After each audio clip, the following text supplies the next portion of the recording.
Ja by som možno teraz predstavila rada Aničku. Anička je Montessori pedagóg s 20-ročnou skúsenosťou. Pracovala na rôznych pozíciách. Ja som sa s ňou stretla vlastne na Montessori škôlke v Lamači v Bratislave, pretože učila vlastne všetky moje 3 deti, ktoré majú už teraz 20, 18, 15 rokov. Takže vlastne ja som ju spoznala tam a po založení občianskeho združenia Monte Plus sme vedeli s kolegyňami, že ak chceme hlavnú lektorku pre vekovú kategóriu 3-6, tak chceme určite Anku, pretože jej skúsenosti a vlastne prístup a to, ako viedla naše deti, bolo pre nás dôkazom, že je tá práva. A vlastne už teraz rozbiehame s Ankou aj druhý dlhodobý kurz Montessori pedagóg pre vek 3-6. Kto chcete ísť touto cestou, tak budete srdečne vítaní. Však to si potom ešte povieme na záver. Každopádne, Anička, ďakujem, že si tu s nami. Ak chceš, tak kľudne dodaj čokoľvek o tebe, čo chceš povedať a odovzdávam ti slovo. Tak ďakujem veľmi pekne za slovo a rozmýšľam, čo by som ešte dodala, že Montessori ako také je, dostala som sa k nemu veľmi tak náhodou, ale stalo sa to celým môjim životom. Montessori princípy, Montessori život a realita ako taká, takže som za to veľmi vďačná, že som v rámci Montessori sveta, že môžem v ňom fungovať, pretože mi to príde ako veľmi zmysluplné a užitočné pre dnešný svet. A aj táto téma je k tomu taká veľmi fajn. A ako Hanka povedala, teraz momentálne ja som fungovala 20 rokov teda v Montessori súkromných škôlkach, teraz som v štátnej škôlke, kde našim cieľom je zaviesť Montessori systém, čiže sú to pre mňa veľmi nové a zaujímavé skúsenosti a možno tá hlavná otázka celého toho nášho webinára je Montessori prístup ešte aktuálny v dnešnej dobe, je pre mňa, že je viac než aktuálny. Hej, a už by som aj prešla rovno k téme. Ak teda môžem, Hani, je to tak? Áno, myslím teda, že áno. Tak ideme na to. Na začiatku, možno keď ste si pozerali, že či sa nášho webinára zúčastniť alebo nie, tak je tu možno taká základná otázka, že deti dnes vyrastajú v takom veľmi rýchlom svete. Na jednej strane je ten svet plný technológií, mnohých podnetov, tlaku na výkon, ale možno ste sa stretli aj s pravým opakom, že deti sú či už motoricky nedostatočne na svoj vek vyvinuté, teda zaostávajú nejakým spôsobom. Potom majú ťažšie kognitívne vnímanie alebo celkovo vnímanie, majú zníženú pozornosť, alebo ste sa stretli s tým, že sú deti, ktoré napríklad nemajú hranice od rodičov. Takže tá škála toho, akým spôsobom dnes deti sa prejavujú, je obrovská. A keby som mala odpovedať jednou odpoveďou na otázku, je Montessori prístup ešte aktuálny v dnešnej dobe a prečo, tak moja odpoveď by bola, že určite, pretože dieťa môže zažívať reálny svet a na základe zažívania toho svojho reálneho sveta získava reálne skúsenosti a na základe toho sa môže správať prirodzene. Hej, toto by bola taká vlastne jedna otázka a odpoveď, ale my budeme ešte teda pokračovať ďalej. Povieme si jednak o tom, ako tento systém podporuje vnútornú motiváciu, sebadôveru, samostatnosť, rešpektovanie druhých, že ide vlastne o prirodzené učenie. Takisto si porovnáme ten klasický systém a Montessori systém. A to, čo je ako keby aj moja taká veľké zistenie, že ono sa to dá naozaj robiť aj v štátnom systéme, aj keď možno máme mnoho otázok, ako na to a akým spôsobom to urobiť, pretože deti sú úplne všade rovnaké. A takisto sa pozrieme na to, ak chceme nejaké veci meniť, že či už je to Montessori škôlka, alebo je to klasická škôlka, tak čo preto urobiť? Možno také nejaké úplne základné rády, základné body, ako sa v tom vieme posunúť a takisto si povieme aj o tom, a aký je režim dňa v tom klasickom systéme, aký je režim dňa v Montessori škôlke. A poďme sa teda už pustiť aj do prezentácie. Takou mojou prvou otázkou bolo, keď som začala riešiť tento webinár, tak bolo, že čo my si predstavujeme vlastne pod tou úlohou škôlky, že čo to znamená, čo za tým máme, keď sme ten pedagóg, že či je pre nás príjemné byť s deťmi, alebo to berieme len ako to, že strážime deti, alebo našou najväčšou hrozbou je, že musíme spĺňať ISCET škôlkarsky, to znamená výchovno-vzdelávací program, či už štátny, alebo ten, ktorý máme jednoducho školský náš. Takže čo to vlastne je, čo my za tým máme. Ale to, čo je super, je, že my si môžeme vybrať, akým spôsobom ho ideme naplňať. Keďže Montessori systém už je schválený aj ministerstvom školstva, to znamená, že my môžeme si vybrať aj tento systém. A ja by som preto, skôr ako sa posunieme možno k nejakému porovnávaniu alebo k nejakým radám, tak rada by som sa pozerala na to, aké sú vlastne ciele výchovy a vzdelávania v ISCED 0 a ako to nejakým spôsobom aj koreluje, aj dá sa naplňať Montessori systémom, pretože keď sme škôlka v rámci ako keby sme začlenení pod ministerstvom školstva, to znamená patríme do siete škôlok, tak my musíme jednoducho dodržiavať všetky tieto ciele výchovy a vzdelávania, výkonové štandardy, obsahové štandardy a jednoducho s tými deťmi vytvárať prostredia a aktivity, ktoré ich naplňajú. Takže poďme sa pozrieť, čo nám hovorí ISCED a čo nám vlastne ukazuje. Tak ideme teda na to, pozrieme sa na tie ciele výchovy a vzdelávania a na ten prvý cieľ zlepšovať sociálnu aktivitu dieťaťa a naplňať potrebu sociálneho kontaktu s rovesníkmi i s dospelými. To je, dá sa povedať, že je to taký nádherný cieľ, povedala by som, že ani sa nedá nezažívať a neprežívať ho s deťmi, ale je nádherné, že akým spôsobom sa to dá v Montessori systéme, pretože lekcie zdvorilosti a ladnosti, to znamená láskavé formulky, láskavý jazyk, odovzdávanie deťom vlastne formulky bežnej komunikácie, dá sa povedať na dennom poriadku. A to, akým spôsobom my im to odovzdávame, tak je, vlastne máme na to, aj na to sú aktivity a aj to je to, akým spôsobom my k ním pristupujeme. Takže nedá sa to nerobiť. A nemusíme preto vymýšľať nič špeciálne, jednoducho každú chvíľu dávame dieťaťu, ukazujeme mu, akým spôsobom komunikujeme, okrem tých lekcií zdvorilosti a ládnosti.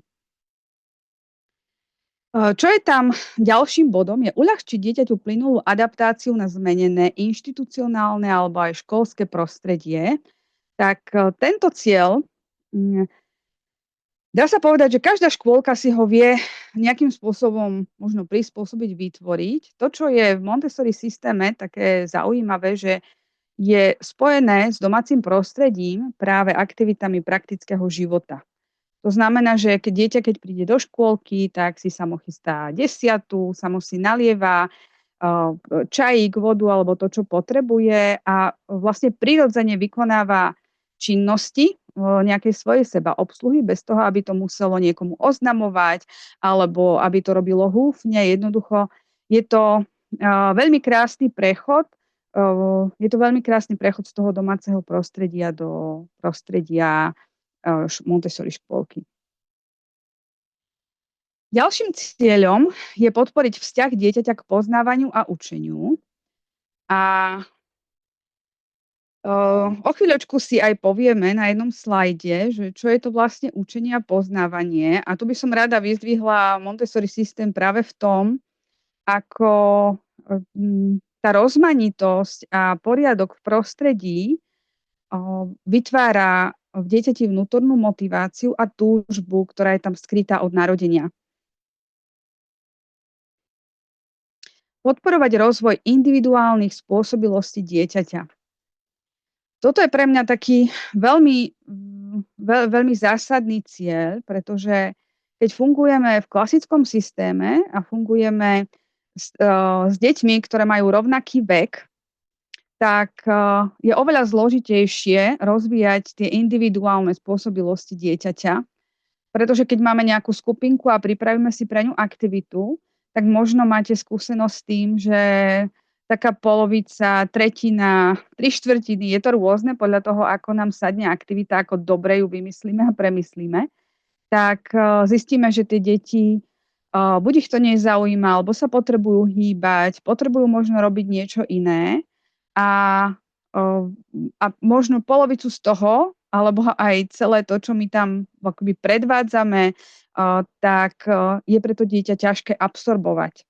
Aj z toho dôvodu, že tým hlavným cieľom alebo tým hlavným momentom učenia je zmyslové vnímanie dieťaťa a nasávanie cez všetky zmysly. Nie len tým, že rozprávame a ukazujeme si nejaké obrázky, ale vlastne práve tou reálnou zmyslovou skúsenosťou sa najviac deti učia a preto tento cieľ je pre mňa taký veľmi, veľmi zásadný a veľmi jednoducho aplikovateľný v Montessori systéme.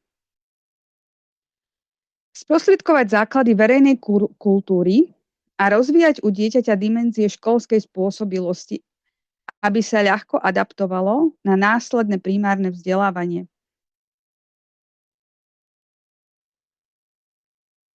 Je to, dá sa povedať, tak zložito napísaná veta, ale v skutočnosti je to život, ktorý žijeme. Je to vlastne prirodzený svet, ktorý je okolo nás, ktorý v rámci toho Montessori systému máme, dá sa povedať, v akejkoľvek aktivite praktického života. A takisto máme vytvorené aktivity, ktoré sú naozaj už pripravené, nemusíme nič vymýšľať a môžeme dieťaťu poskytovať či už zdroj informácií vlastne cez tie zmyslové podnety o tom, ako funguje svet okolo nás, ako funguje naša komunita, ako fungujú svetadiely, ako funguje náš svet. A keď si zoberieme, že ako rozvíjať u dieťaťa dimenzie školskej spôsobilosti, tak je to celá škála od 3 rokov aktivít až po predškolský vek. Hej, že ono to nezačína v tom predškolskom veku, ale my potrebujeme to dieťa rozvíjať od začiatku a dá sa povedať, že ešte aj predtým, ako do tej škôlky príde, aby potom raz v škole bolo zrelé, keď teda do tej školy ide, keď už tam má vstúpiť.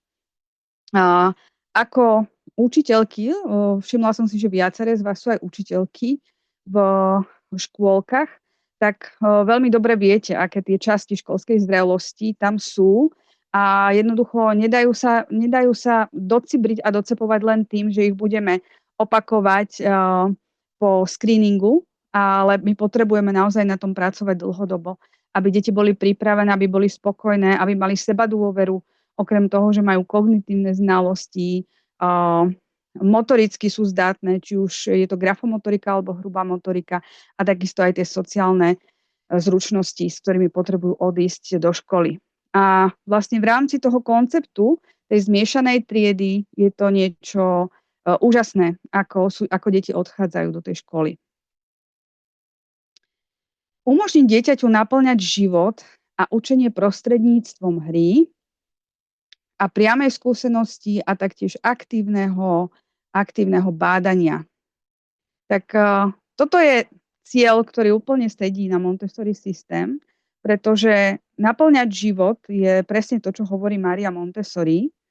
Je to, my ako keby, keď sa opäť sa vrátime k tomu, čo je úlohou tej škôlky, tak áno, my sme si tu povedali, že naplňať ciele výchovy a vzdelávania, pretože to po nás chce štát, ale keď sa vrátime k sebe ako k bytosti, ako k učiteľke, ktorá ide niečo sprostredkovať deťom, tak našou úlohou je naučiť deti žiť vo svete, ktorý je okolo nás a naučiť ich žiť tak, aby sa vlastne dokázali si vymedziť nejaký podnet, dokázali mať nejakú pozornosť, aby si dokázali vybrať to správne, aby neprišli do toho tlaku na výkon, pretože to niekto od nich chce, ale aby boli naozaj vnútorne spokojné, aby sa tešili z toho, čo robia. A toto pre mňa znamená umožniť dieťaťu naplňať život a učenie prostredníctvom hry. Hra je ten základný prvok, ktorým sa dieťa rozvíja V Montessori systéme je hra premenovaná na prácu, pretože to si o chvíľočku aj povieme, čo to vlastne znamená, prečo sa tomu tak hovorí. Priama skúsenosť. Vlastne celá trieda Montessori je priama skúsenosť. Sú to zmyslové podnety a každá tá aktivita je vlastne prostriedkom aktívneho bádania. Či už keď sa dieťa učí prelievať, presýpať, postaviť si rúžovú väžu alebo počítať matematiku, tak vlastne to všetko poskytuje na Montessori trieda. Naozaj. Uplatňovať a chrániť práva dieťaťa v spolupráci s rodinou, s riaďovateľom a ďalšími partnermi s rešpektovaním potrieb dieťaťa a vytvárania podmienok pre blaho všetkých detí. To je taký široký cieľ výchovy a vzdelávania. Samozrejme spolupracujeme s rodinou, spolupracujeme so zriaďovateľom a to, čo je ten hlavný zámer, je, aby sme rešpektovali potreby dieťaťa. A to, čo Maria Montessori odpozorovala, sú senzitívne a citlivé obdobia a práve to, že nevyčlenila deti do jednotlivých vekových kategórií, či už sú to deti 3 až 4-ročné, 4 až 5, 5 až 6, ale naozaj tie deti zmiešala, tak vytvorila také podmienky, kde každé to dieťa si môže vybrať aktivitku, ktorá práve v tej danej chvíli naplňa jeho potrebu. Áno, v tej triede sú aktivity pre všetky vekové skupiny. Identifikovať deti so špeciálnymi potrebami a zabezpečiť im všetky podmienky na individuálny rozvoj podľa týchto potrieb. Teraz je už aj v škôlkach určite máte dokumenty o desegregácii, o tom, že každé dieťa musí byť akceptované, prijaté v jeho jedinečnosti, či už má ADHD alebo má nejakú poruchu pozornosti, je na PAS spektre, teda autistickom spektre, má problém s nejakým vnímaním alebo má iné obmedzenia, či už je to nejaký pohybové alebo zmyslové obmedzenie. Každé dieťa by malo mať zabezpečené a vytvorené podmienky na to, aby sa mohlo individuálne rozvíjať. V rámci skupiny, a možno máte niektoré skúsenosti, keďže teraz je detičiek zvyčajne s týmito špecifickými potrebami viac a viac, že máte takéto deti v triede a možno môžete neskôr, alebo môžete zazdieľať do chatu, ako sa vám pracuje s veľkou skupinou detí, ak tam máte aj deti s takýmito potrebami, pretože pracovať s veľkou skupinou, rozprávať jednu tému alebo rozprávať jednu hru s nejakým zacielením, tak ako som už vravela, je mnohokrát náročné, tak aby to zaujalo všetky deti a aj deti so špecifickými potrebami. Ale my chceme zabezpečiť, aby tie deti boli spokojné, šťastné, aby sa sústredili, aby vlastne našli tú svoju vnútornú spokojnosť v aktivitách. A práve tá rozmanitosť toho prostredia, rozmanitosť toho, že si tam nájde každé jedno to dieťa, tú svoju aktivitu a činnosť a môže ju meniť, môže si ju opakovať, koľko potrebuje a zase prechádzať na inú, tak toto je práve spôsob a povedala by som, že je nevyhnutný práve v dnešnej dobe, aby všetky deti mohli byť so všetkými špeciálnymi potrebami takto vzdelávané, že tento Montessori systém je na to ako stvorený. Naozaj neviem, či existuje niečo lepšie, neviem presne, ako sa volá. Jedna knižka, ktorá bola o pozornosti zníženej, práve ja som si ju kúpila z dôvodu, že som si chcela ako keby aj z inej oblasti ako Montessori nájsť nejaké zdroje. A to, čo bolo práve zaujímavé, že tam boli všetky princípy fungovania v Montessori triede, boli v tej knižke uvedené, ako pomôcť deťom so zníženou pozornosťou, alebo práve na PAS spektre, alebo s deťmi, ktoré trebárs je pre nich ťažké dodržiavať nejaké hranice. Takže práve toto sú dôvody, prečo je toto v dnešnej dobe veľmi nevyhnutné. Tento Montessori systém. Ďalším krokom, alebo teda ďalším cieľom je zabezpečiť spravodlivú dostupnosť a rovnosť vo výchove a vzdelávaní, ako aj dostupnosť poradenských a ďalších služieb pre všetky deti. Tak Toto súvisí hlavne, dá sa povedať, s tými právnymi náležitosťami a závisí to od zriaďovateľa, od riaditeľa, ktorý tie deti prijíma. A to, čo riešime my ako učiteľky, tak to je to, aby sme vlastne všetky deti akceptovali a rešpektujúco sa k nim správali. Tak toľko možno taký náhľad na ISCED a to, čo on požaduje a to, akým jednoduchým spôsobom sa to dá naplniť. Ešte je tam jeden posledný cieľ, získavať dôveru rodičov pri realizovaní výchovy a vzdelávania v inštitucionálnom prostredí a pri koordinovanom úsilí o zabezpečovanie bláha a potrieb detí. Tak to je taký dá sa povedať, široký cieľ a každá škôlka si asi priťahne tých rodičov, buď ktorí sú najbližší, alebo tí, ktorí hľadajú niečo špeciálne a špecifické. A ako si získať dôveru rodičov, by som povedala, je najviac to, že si ich pozvete do toho prostredia a ukážete im, čo robíte. A to napríklad v Montessori materskej škole je veľmi žiadané, aby keď nejaký rodič si dieťatko chce dať do Montessori škôlky, aby sa prišiel pozrieť, aby naozaj videl, či toto pre svoje dieťa chce a či s tým súznie. Lebo je veľmi fajn byť v súlade v rámci škôlky a v rámci toho prostredia domáceho. Tak teda prečo práve Montessori systém? Neviem, či už som vám odpovedala, alebo nie, ale v tejto chvíli by som vám chcela teda predstaviť odlišnosti a možno takými základnými vecami. Keď sa pozrieme na prostredie klasickej škôlky, pozrieme sa na prostredie Montessori. Sami, keď sa pozriete na tie dve fotky, tak možno vidíte rozdiel.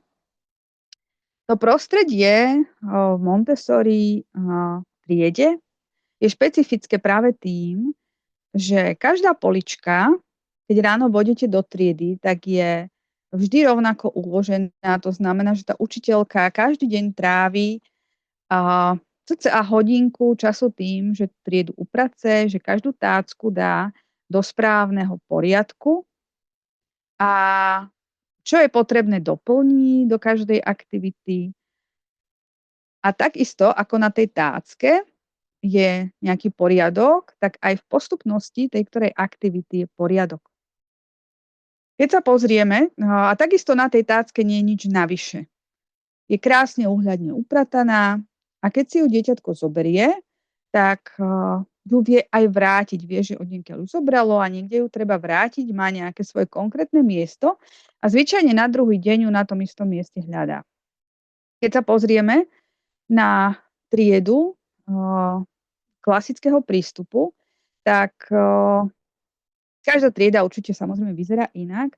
To, čo je možno ale také typické, že vidíte, že možno je viacej hier položených na sebe, možno viacej košičkov. Snažíme sa do tej triedy dať toho pre tie deti čo najviac. Na tej fotke je aj pekne vidieť, že sú tam aj nejaké rovnaké hry na sebe. Takisto máme tam veľa takých putavých vecí, ktoré treba zvísia zo stropu alebo sú namaľované vysoko na stene. To, čo pre mňa bolo napríklad také zásadné v rámci tej klasickej triedy, bolo zriediť množstvo aktivít a vytvoriť tam poriadok taký ako v Montessori triede, hoci tam nie sú Montessori materiály. To znamená vždy dať na poličku krásne iba to, čo tam má byť a vždy do rovnakého poriadku a do rovnakého systému.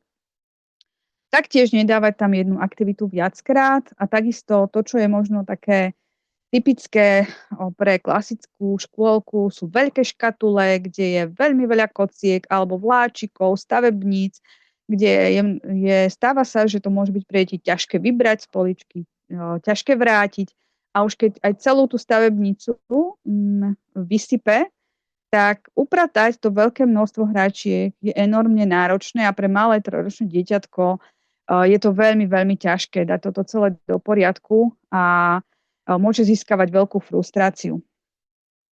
Takže taký rozdiel porovnania, že to prostredie, ktoré prináša Montessori prístup, Čo vytvára? Vytvára túžbu, vytvára poriadok, vytvára hlavne bezpečie, to, že viem, kde som, viem, čo si odkiaľ môžem zobrať a že keď to hľadám, tak to naozaj nájdem.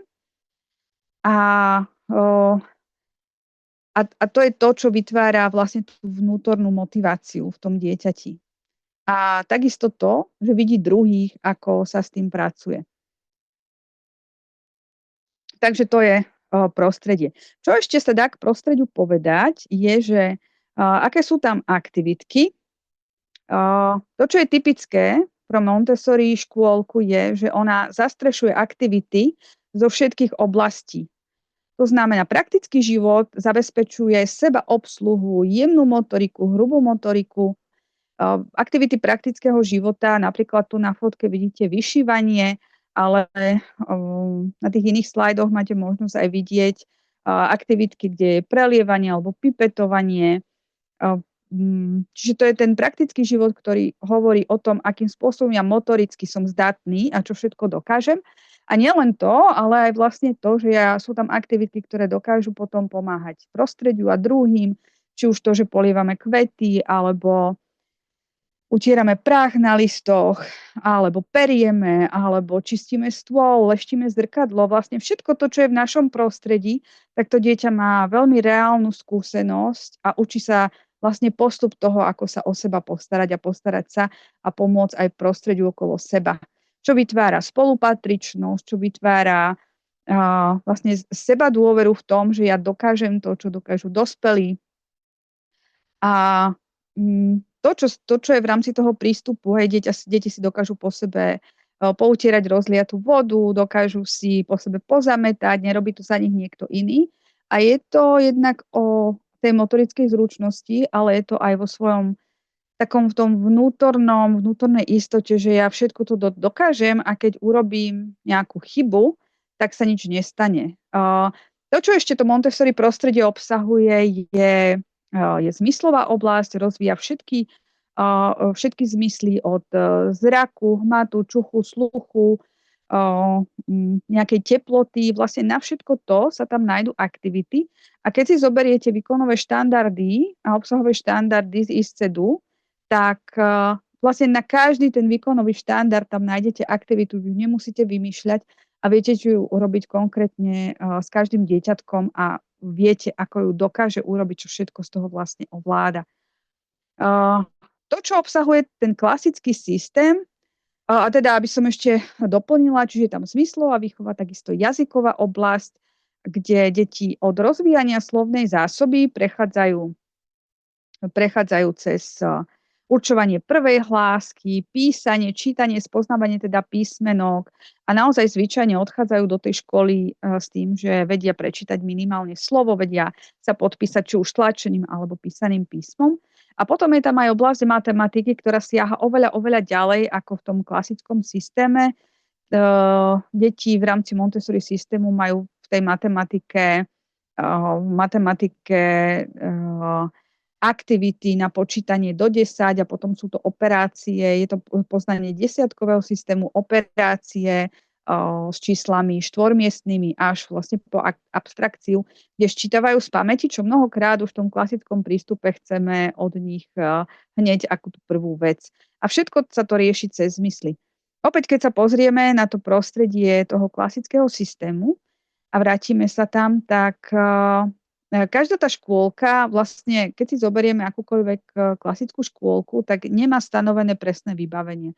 Sú tam nejaké hry, či už kognitívne, alebo máme nejaké katalógy, z ktorých si to objednávame, ale tá škôlka nemá presné požiadavky na to, ako by mala byť vybavená, ako by tam mali byť tie hry.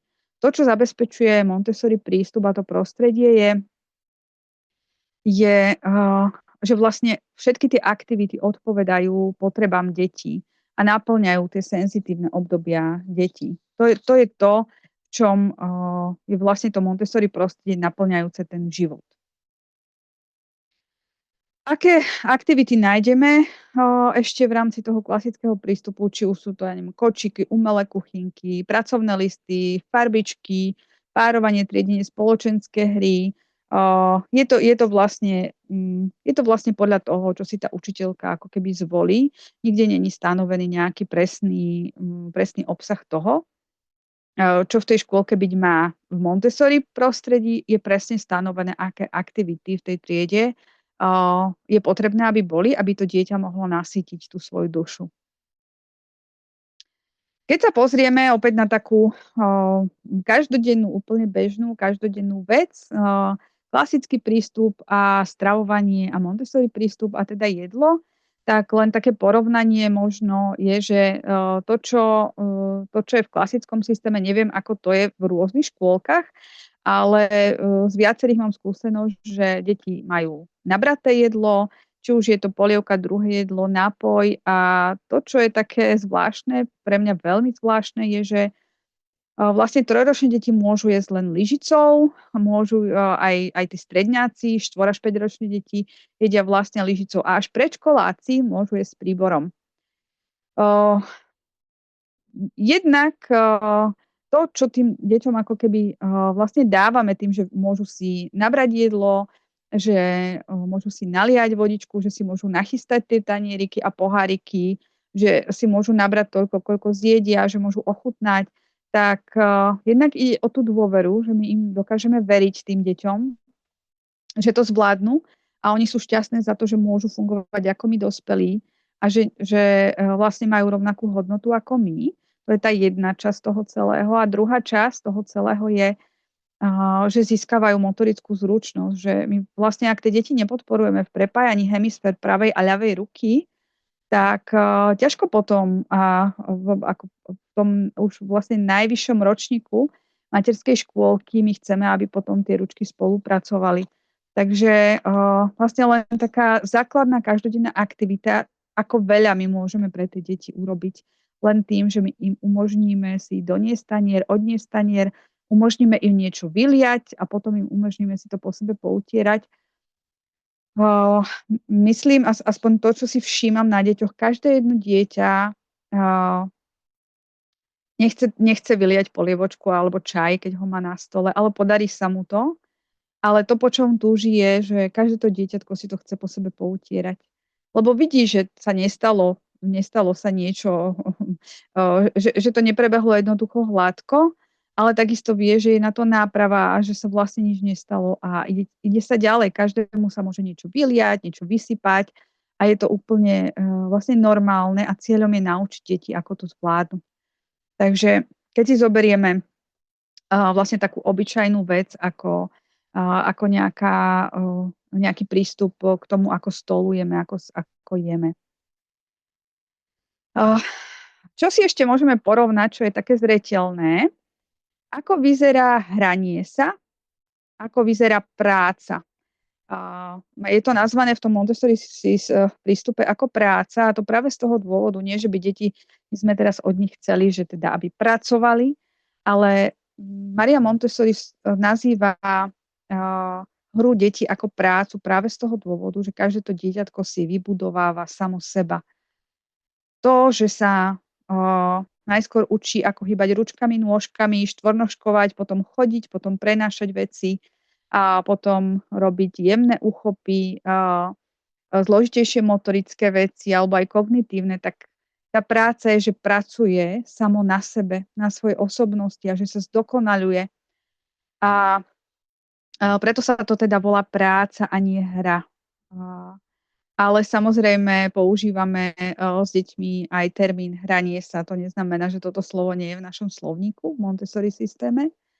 A to, na čo by som chcela upriamiť pozornosť na týchto dvoch fotkách, je, keď si zoberieme Montessori prístup, každé dieťatko má svoj koberček alebo má svoj stolík, má jednoducho svoj priestor, do ktorého mu nemôže nikto zasahovať, až kým to niekto nedovolí. Buď ono samo, alebo učiteľka, že si niekto vyžiada tú pomoc. Pretože deti chcú rád, chcú dokázať, možno poznáte ten základný, taký ten základný výrok Márie Montessori, pomôž mi, aby som to dokázal sám, pretože každé dieťa túži dokázať veci robiť ako my dospelí. Tak preto je dôležité, aby mali ten svoj priestor A úplne inak vyzerá potom sústredenie, ktoré je vlastne základom pozornosti v triede, kde môže mať každý svoj priestor na aktivitku, na hru, na prácu a každé môže byť vlastne aktívne a vykonávať tú činnosť, vie, kde je začiatok, kde je koniec, ako si to upratať.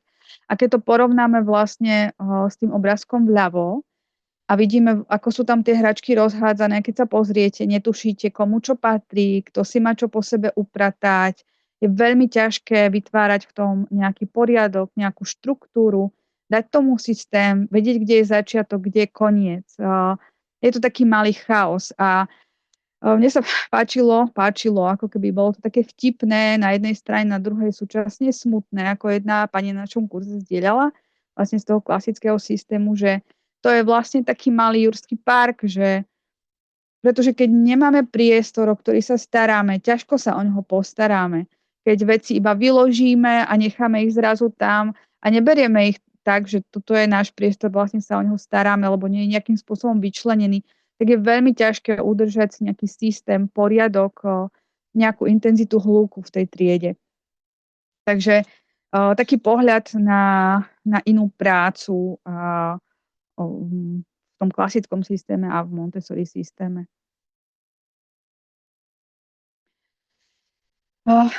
Učenie sa. Čo to znamená? Učenie sa, o tom sme už možno aj hovorili. To, čo je vlastne v Montessori princípe učenie sa je, že je to založené naozaj každá tá aktivitka. To neznamená, že ja učím, ale dieťatko sa učí tým, že má zmyslovú skúsenosť. A Mária Montessori všetky tieto aktivity, ktoré v triede sú, vytvárala na základe pozorovanie detí a na základe toho, že tie detičky prechádzajú senzitívnymi obdobiami.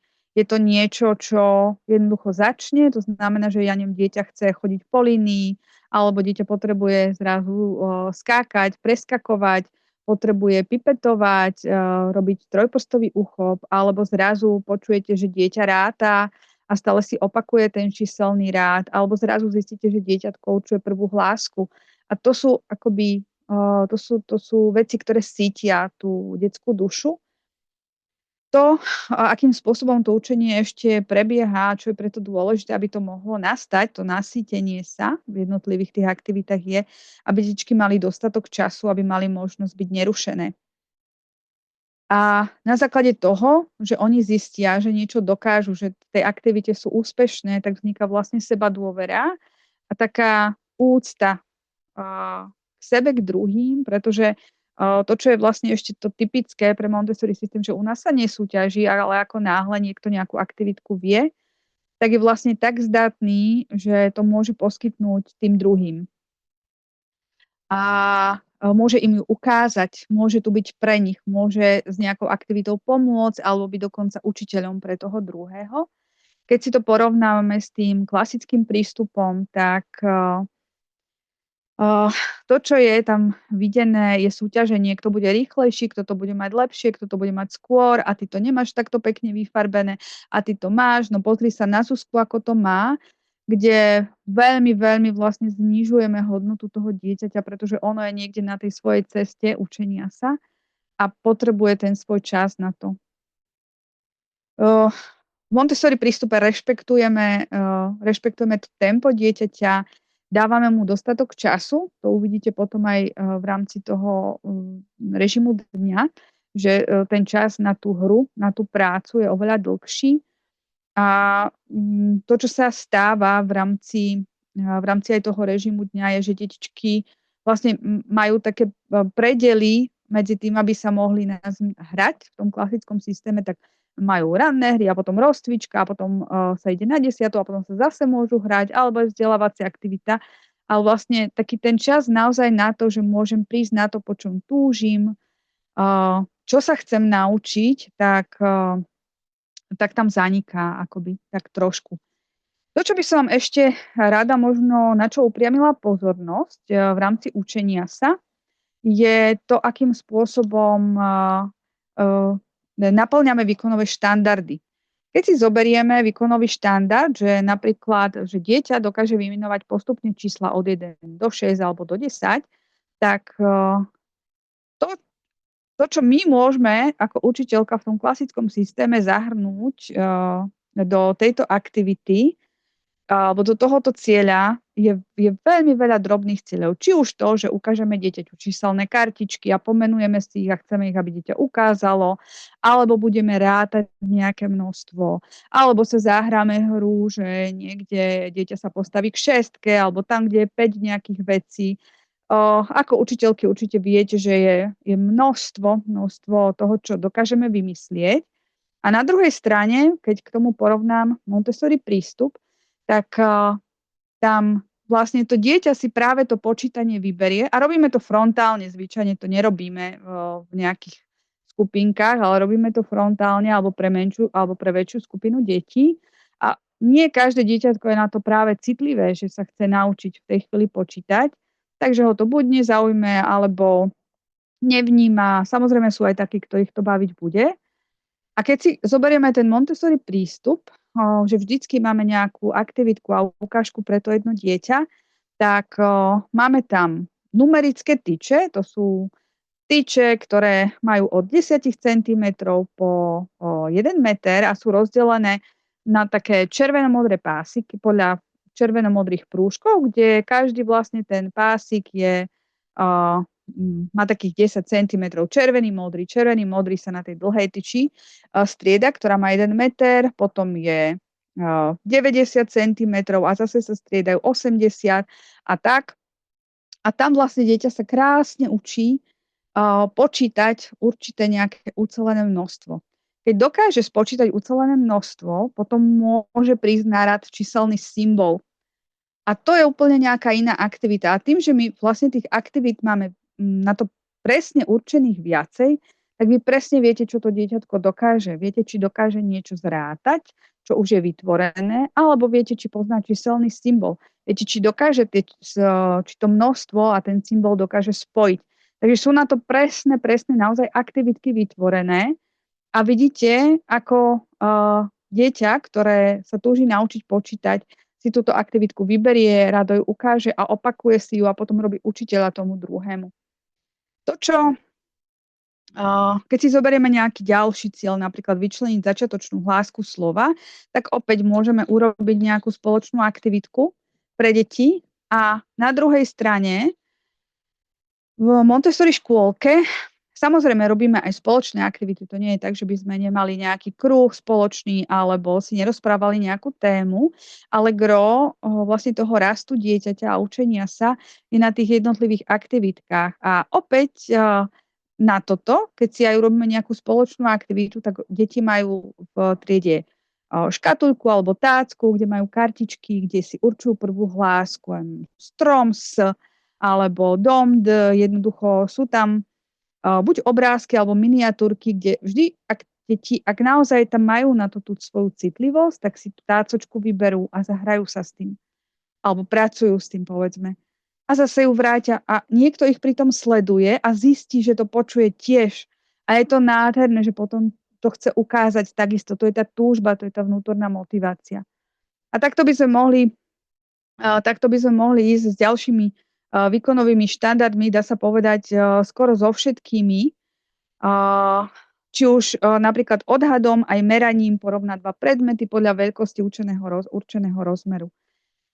Opäť je tu ružová väža v zmyslovej výchove, hnedé schody. Ružová väža znamená, že sú tam kocky, 10 kociek, kde tá najväčšia je 10x10x10 cm a najmenšia 1x1x1. A to prvé, čo dieťa robí, je, že to usporiadáva. To znamená, že automaticky porovnáva a buď porovnáva zrakom, odhadom, alebo si to aj primeriava. A takto je to vlastne pri každej tej kvalite. Či si zoberiete, že niečo je hrubé alebo tenké, dlhé alebo krátke, niečo je veľké alebo malé, niečo je hladké alebo drsné, niečo je hlasné alebo tiché. Pri každej tej aktivite, kde je izolovaná tá jedna vlastnosť, tak pri každej tej aktivitke to dieťa vlastne musí porovnávať. A vy máte splnených týchto cieľov cez deň aj 5 u jedného dieťaťa. Ďalšie dieťa pozoruje a túži to robiť ďalší iný deň. Ďalší výkonový štandard rozumie základným konvenčným gestám, neverbálne aj verbálne komunikuje. Tak Môžeme na to vymyslieť nejakú rolovú hru, môžeme na to vymyslieť nerolovú hru, ale nejaké divadielko, ktoré si zahráme v tom klasickom systéme. A to, čo je veľmi funkčné a čo naozaj je na dennom poriadku, sú lekcie zdvorilosti a ladnosti, kde vždy si ukážeme každý deň zo začiatku školského roka nejaké láskavé slovíčka, ako môžeme nejakú situáciu pre nás, ako malé bytosti, niekedy veľmi nezrozumiteľnú, ako ju vyriešiť, ako môžem prejsť, keď mi niekto stojí v ceste, ako môžem niekoho požiadať o pomoc, ako zistím, či si ešte niekto chce pridať polievku, ako môžem niekoho požiadať o pomoc alebo ponúknuť mu pomoc, ako si môžem niečo požičať alebo vypýtať, keď mám napríklad mokré ponožky a nemám svoje na náhradné. Tak jednoducho takéto slovíčka zdvorilosti veľmi, veľmi pomáhajú a vlastne naplňajú tento konkrétny výkonový štandard vlastne na dennej báze. Takže len možno takéto porovnanie toho, že každý ten výkonový štandard sa dá naplniť. Čo ešte by som rada porovnala, je učiteľa alebo sprievodcu. To, čo je možno taký základný rozdiel, že v rámci toho klasického systému to berieme tak, že učiteľka je tá, čo deti niečo naučí, tá, ktorá má ktorá je tým hlavným záujmom. Ja som tu niekto, kto niečo ukazuje, prezentuje a hrá sa s vami a ideme sa teraz niečo dôležité naučiť. A v Montessori systéme je to práve ten rozdiel, že tam je tá učiteľka vlastne s prievodcom a ona deti spája s Montessori materiálom, aby sa pospájali s tou svojou vnútornou túžbou, s tými svojimi senzitívnymi obdobiami a našli si v tej triede aktivitu, ktorá ich poteší, naplní, vlastne uspokojí to ich učenie sa. A učia sa oni samé. Hej? Keď si zoberieme, že my sme to tak vlastne prevzali z toho celkovo aj z našej výchovy, že to učenie je učením sa, lebo nám to niekto predniesol, ale v skutočnosti, aj keď si zoberieme sami seba, to je jedno, že nám niekto niečo povedal. My sami sme si to museli spracovať, zažiť, buď prerozprávať, alebo premanipulovať, aby sme nejakú zručnosť získali a to je práve vlastne ten rozdiel. To, čo je ešte typické, že toho sprievodcu v Montessori triede nie je počuť, nemal by tam byť ani vidieť, ale je vlastne, prichádza k deťom, kde je potrebný. A takisto rozpráva veľmi potichu. V Montessori triede nekričíme na seba z diaľky, rozprávame sa zblízka. Ak niekto niečo potrebuje, tak sa učíme, ako počkať. A takisto sa rozprávajú učitelia a učiteľky navzájom. To znamená, ja nekričím na učiteľku z diaľky a to, čo robím ja, tak respektíve to, čo očakávam od detí, to musím robiť aj ja. Kde v tom klasickom systéme to možno nie je úplne tak, že ja som niekto viac a môžem robiť aj veci, ktoré deti musia, ale ja vlastne nemusím. Hej? Takže takisto tá komunikácia a to, čo je tam mnohokrát možno v tom klasickom systéme, také hodnotenie a nálepkovanie, to, čo je preto také typické. A tu je možno také rýchle porovnanie, aký máme rozdiel v tom režime dňa. V rámci Montessori systému máme, čo je veľmi špecifické, máme 3-hodinový pracovný cyklus s Montessori materiálom a ten zahrňa aj to ranné stretnutie, aj to, že tam zacvičíme, zaspievame, kráčame po línii, ale potom nastáva práve to, že nejaké 2,5 hodinky majú deti čas na to, že sa samostatne nadesiatujú a takisto na to, že si vyberajú tie aktivity, po ktorých túžia. A nie je to tým hlavným gro, spoločná frontálna aktivita alebo nejaké aktivity v tom klasickom systéme, ako to býva v kútikoch, ale je to naozaj vlastne ten jednotlivý rast z tých jednotlivých aktivít, tácočiek alebo škatuliek. A to zabezpečuje vlastne to, že to dieťa sa môže ponoriť, sústrediť, že snažíme sa zabezpečiť, aby nebolo rušené to dieťa. A a jednoducho môže tam k tomu dôjsť, kdežto v tom klasickom systéme ide vlastne o to, že je to predelené a že ten čas naozaj na to hlboké sústredenie môže nastať málo kedy. Takže to je taký, ak učíte v škôlke, tak určite ten režim poznáte. Tak teraz by som prešla možno k takému zhrnutiu tohoto celého, že prečo je teda Montessori pedagogika pre mňa viac než potrebná, pretože naplňa vývinové potreby každého dieťaťa a to, čo to vlastne znamená, že naplňa potreby života, lebo každé dieťatko túži byť ako my. Potom spokojnosť, ktorú dieťa získava na základe tých zmyslových skúseností, tak vlastne tá spokojnosť ostáva vtlačená a ona je veľkým základom seba dôvery. Ak dieťa vlastne vie si samo porovnať, toto dokážem, pretože viem, že to dokážem, pretože som začal, skončil a som úspešný.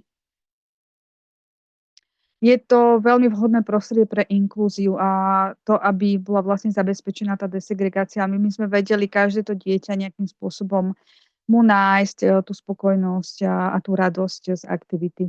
A každé dieťa potrebuje to svoje tempo, aby bolo úspešné. Vlastne tou rozmanitosťou a tým, že v triede je iba jedna aktivita, tak dochádza vlastne k túžbe, k vnútornej motivácii. Ja chcem dokázať niečo, čo dokáže ten druhý. Dokážem čakať, dokážem sa ovládať.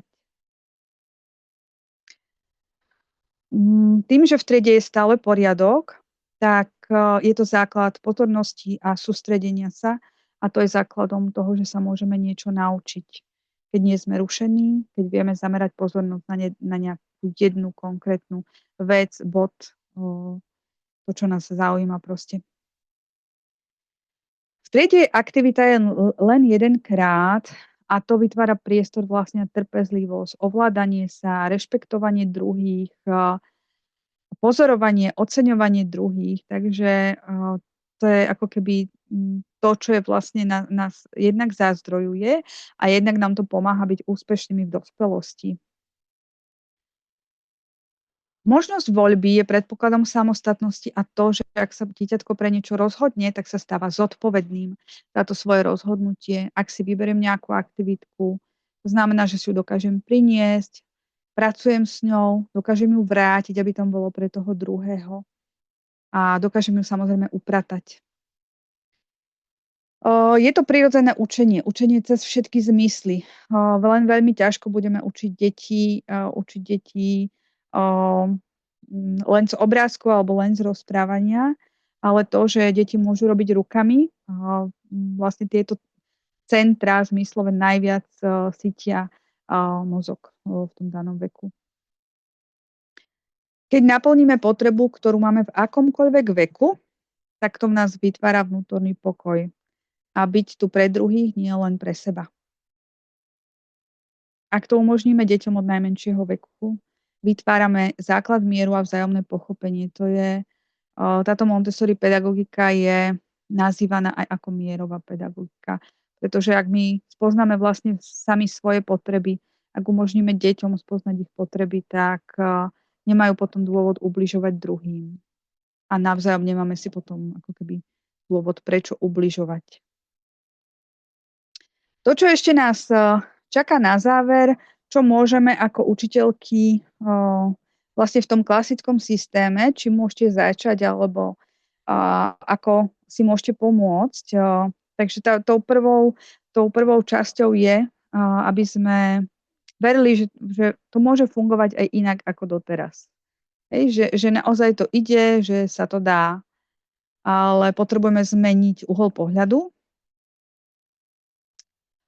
To, čo je takým základom, je vytvoriť miesto pre samostatnú činnosť. Je to prekopanie toho, že možno nejak inak usporiadame priestor, začleníme tam samostatné stoliky, to znamená, dáme tam koberčeky, to znamená, že deti už nebudú na celej ploche, ale majú svoje pracovné miesto, o ktoré sa starajú a oveľa jednoduchšie si potom upracujú, oveľa jednoduchšie sa vám budú sústrediť, zamerajú pozornosť, dokážu pozorovať, čo robí ten druhý, nie je tam ten veľký chaos na tom veľkom koberci.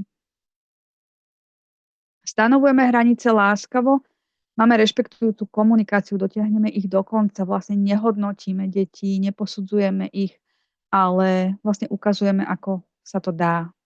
Ak niekto nie je tak šikovný ako ten druhý, tak to nepomenovávame, ale len vlastne sa nacítime na tú jeho úroveň a snažíme sa mu v tom pomôcť.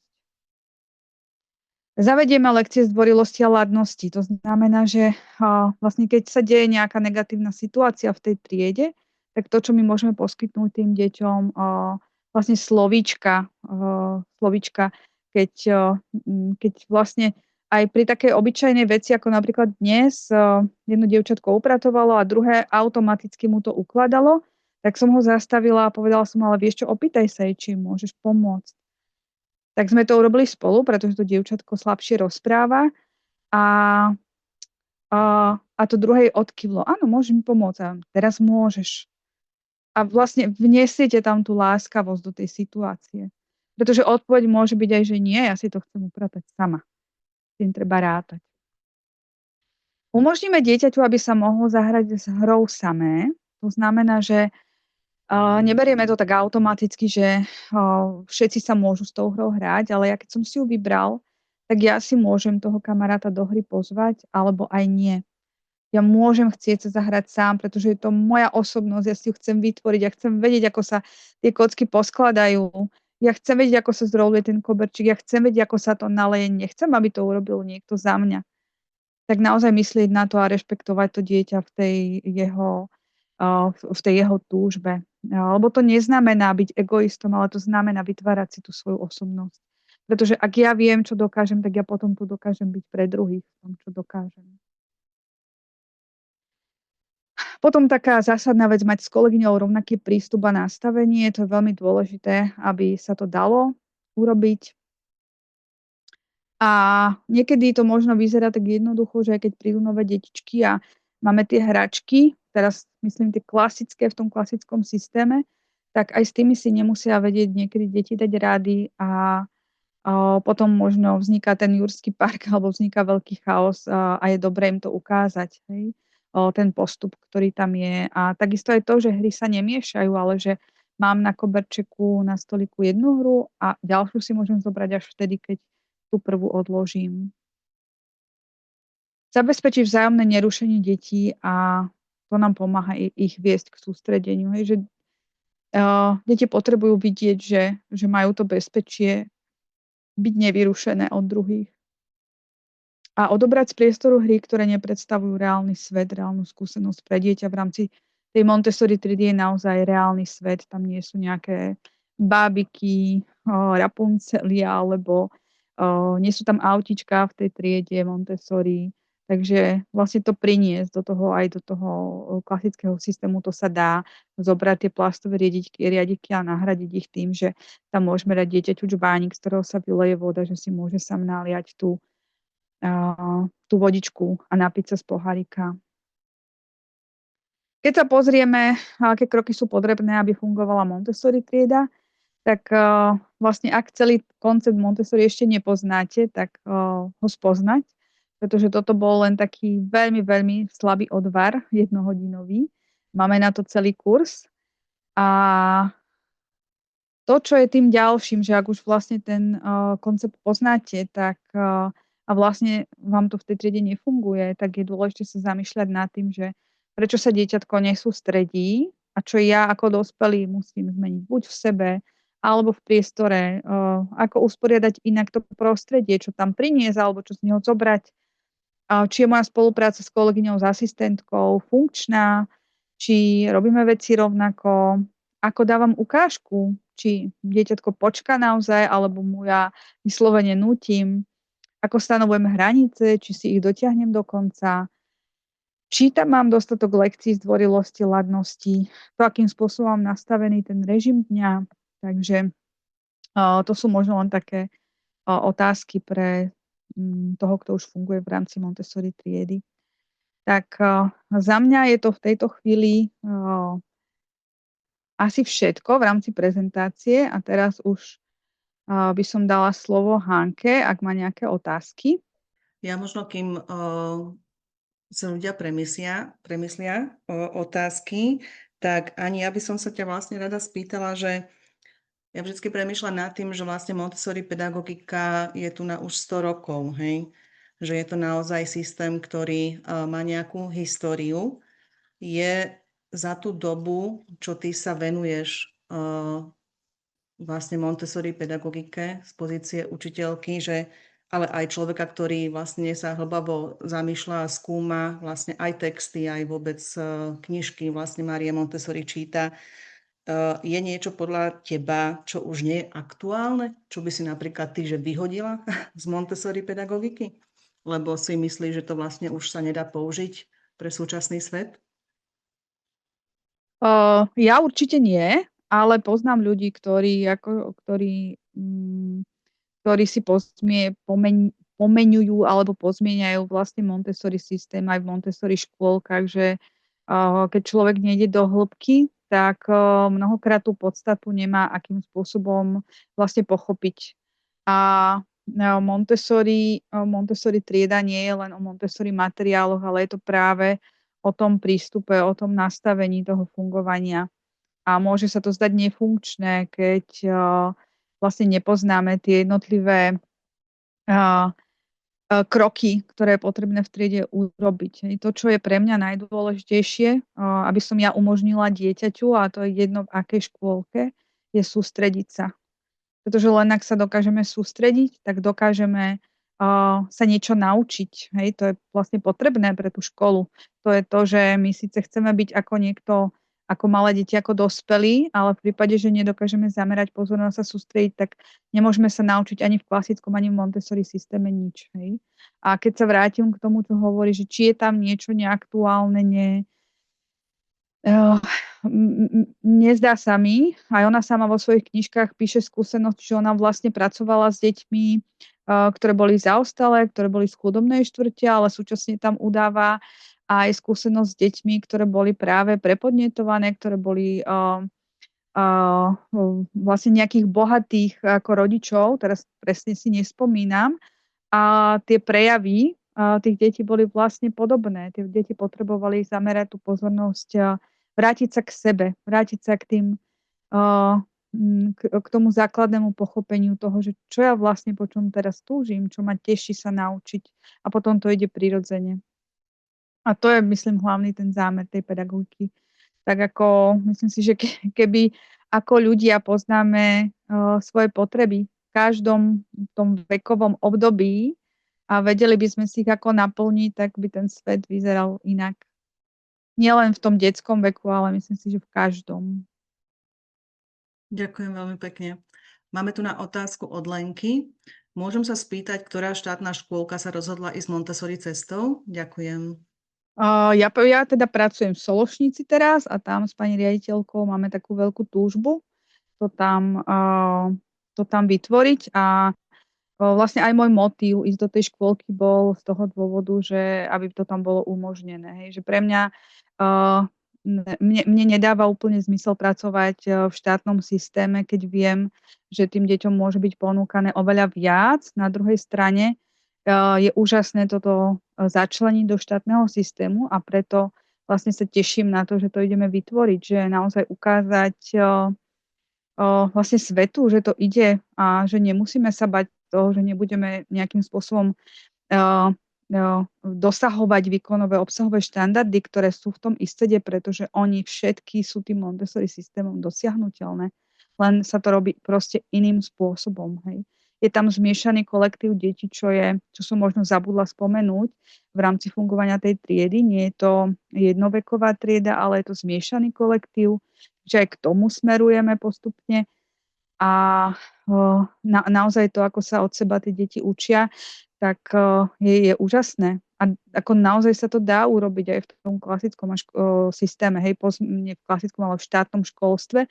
A to, čo môžem, a možno urobím takú nechcenú reklamu, pani riaditeľke zo Senice, čo je časť Banskej Bystrice, ktorá naozaj v štátnom systéme má vytvorenú Montessori škôlku, má tam Montessori materiál, spĺňa všetky výkonové štandardy, má plány, má školský vzdelávací program, má to overené inšpekciou, takže naozaj taká škôlka už existuje, len možno nie je známa. Hej, tak vlastne keď ste ako človek, ktorý to urobiť chce, tak môžem vám odpovedať, že urobiť sa to dá, určite áno. Čiže to Tak není Senica na Mijave, ale to je Senice. Senica, je to časť Banskej Bystrice, taká Super. dedinská časť, takže tam už takáto štátna škôlka naozaj funguje a je funkčná, má stále plno, lebo tí rodičia akože vidia, že to má veľký benefit pre tie deti, ako sa tie deti menia v rámci toho systému. To nie je len o tom, že sa deti niečo ako keby, že sa učia inak, ale oni vlastne myslia inak, fungujú inak, sú inak láskavé, inak dobrotivé, sú také spolupatričné, lebo ono to môže vyzerať, že keď každé dieťa si iba vyberie tú svoju aktivitku, tak sa z neho stáva taký malý egoista, ale je to práve úplný opak. Deti si dokážu oveľa viac pomáhať, oveľa viac si všímať, oveľa viac, keď niekomu sa niečo stane, tak tam idú a vlastne angažujú sa v tom, čo preto môžu urobiť, aby sa niečo zlepšilo. A netvrdím, že sa nikdy neudrú, hej, samozrejme, že tam nie sú konflikty, to nie, ale nie je to vlastne cesta k takému tomu, že ja som sám svoj, ale je to práve cesta k tým druhým.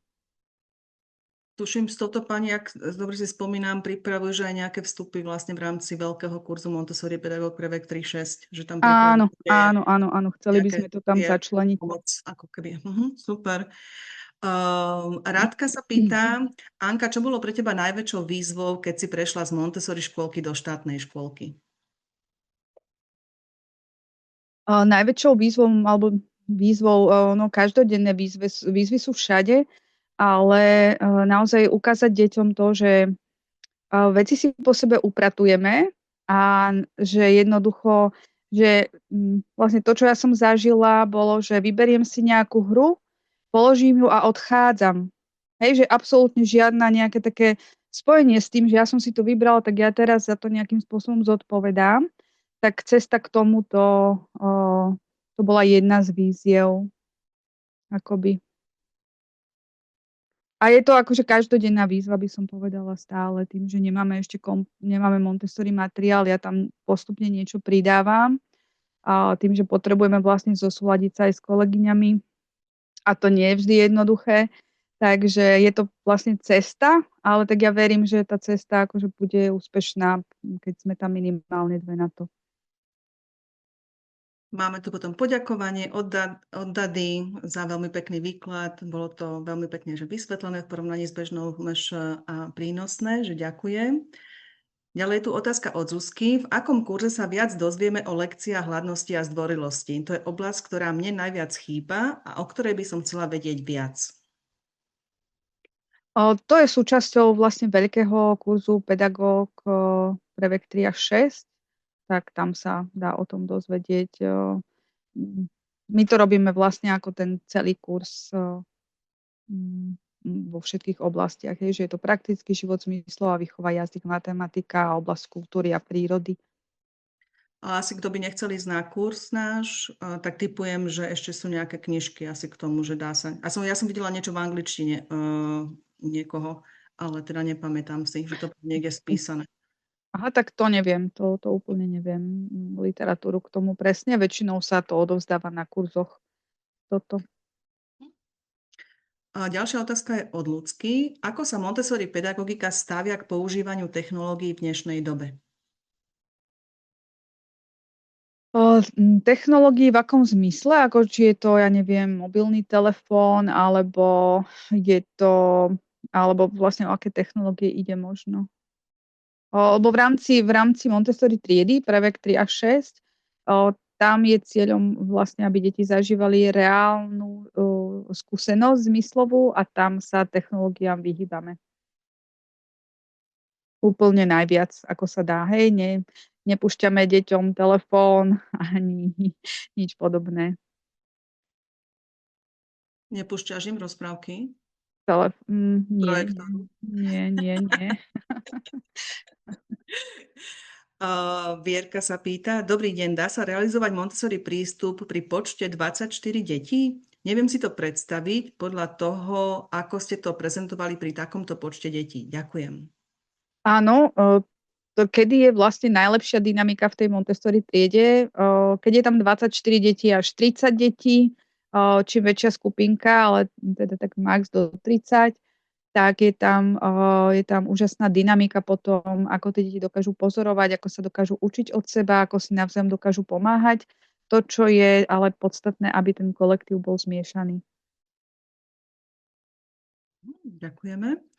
A Alexandra sa pýta, chcela by som sa spýtať, ako funguje Montessori pedagogika pri deťoch s ADHD, ktoré majú veľký problém so sústredením. Pôsobím v štátnej MŠ, kde máme v triede cirka 23 detí, z toho viaceré deti majú rôzne špeciálno-výchovno vzdelávacie potreby, asi ŠVVP je skrátka, PAS, čo neviem, čo je skrátka, ADHD a aj... Ako?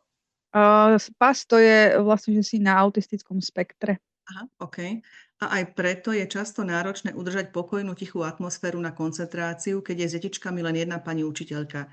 Koncept Montessori sa mi veľmi páči a rada by som aspoň niečo z neho aplikovala aj v štátnej MŠ. To som sa snažila dať ako keby vlastne na to, čo sa dá urobiť aj pre tieto deti, ktoré majú zníženú pozornosť. Práve tie jednotlivé rady, ktoré tam boli na konci tej prezentácie, čo môžete urobiť, koberčeky, jednotlivé stoliky. Samozrejme, tie deti chcú zvýšenú pozornosť. To, čo dneska je možné požiadať si vlastne o asistenta, ak tie deti majú, ak sú diagnostikované, tak to je ako veľká pomoc v tej triede aj vlastne v rámci klasického systému.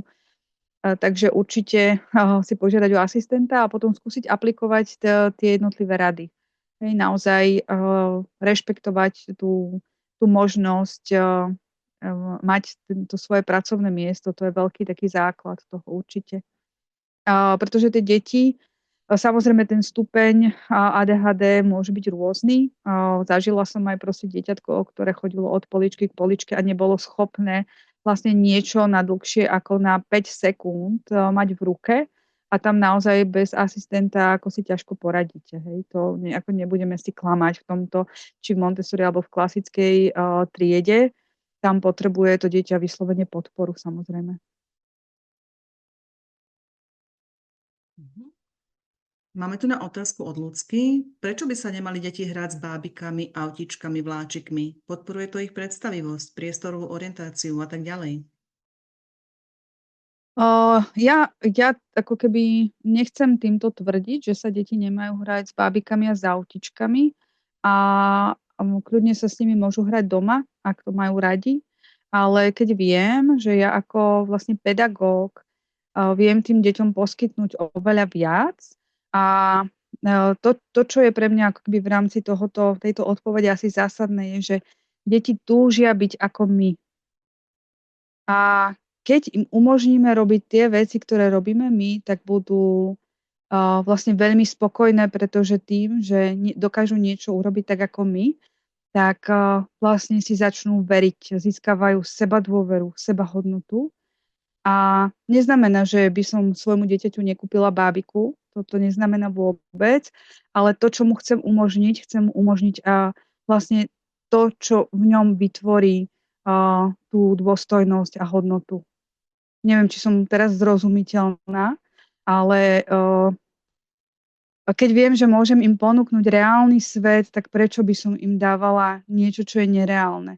Keď viem, že im môžem ponúknuť to, aby sa dokázali o seba postarať.